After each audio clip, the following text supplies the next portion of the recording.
Les amis, vous savez qu'il y a un agrume merveilleux qui s'épanouit dans la région. J'ai ma petite idée. Le citron de Menton. Bravo. Donc ce fameux citron de Menton, il est cultivé dans le coin depuis le XVe siècle. Mais sa culture était un peu mise à mal et elle a été remise au goût du jour, on peut dire, par une poignée de producteurs et de cultivateurs, dont la famille Gana qui est installée sur les hauteurs de Menton et qui cultive ce fameux citron depuis une trentaine d'années. Laurent, le père, a été rejoint par son fils Adrien. Ils font ça. Bonjour Laurent. Bonjour Elvira. Que vois-tu au loin? Je contemple la mer et les citrons. Mes premières plantations, c'est au début des années 90, à l'époque où personne ne parlait de planter de citronnier. L'IGP date de quand, rappelle-moi? L'IGP 2015, on l'a eu. D'accord. L'IGP, c'est l'indication géographique protégée. Elle sert à encadrer la zone de production d'un produit.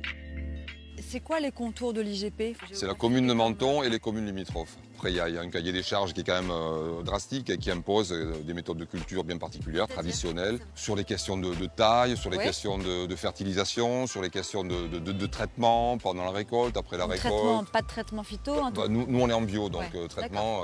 En même temps, je veux dire, la culture du citronnier à Menton est quand même particulièrement rustique et donc les nécessités de traitement ne sont pas très importantes. Si tu veux, on teste. Ben vas-y.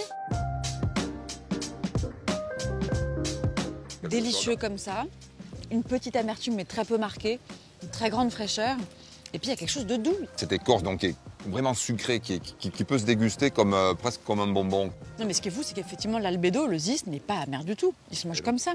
Dans le citron de Menton, tout est bon.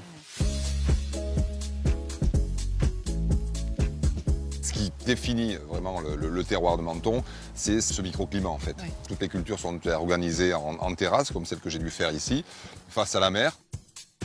On a préparé des nouvelles terrasses là, qui étaient juste enfrichées, mais les terrasses en état, on a tout nettoyé, il n'y a plus qu'à planter. Si tu veux que je t'emmène voir, on pourra ensemble planter le premier citronnier, quand on pose la première pierre. Hein. Génial, on y va. Aïli, Aïlo, Elvira au boulot. Bah écoute, moi je te regarde. Alors voilà, tu vois, j'utilise un mélange d'engrais organiques, évidemment. Donc voilà. Engrais puis terreau. Voilà. Un beau plant de citronnier. Prends un peu de terreau, tu en mets autour de la motte. Un petit coup d'engrais. Voilà, on répartit bien toute cette terre. Voilà, tu vois, il va être bien là. On remet une dernière dose d'engrais. On achève de mettre ce qui nous reste de terreau. Et pour finir, on va pailler. Le paillage, il va protéger le sol. Oui. Il n'y a plus qu'à arroser. Bah,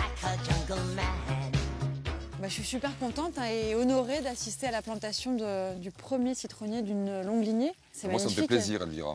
Et moi, je t'invite à revenir dans un an. Eh ben, rendez-vous est pris.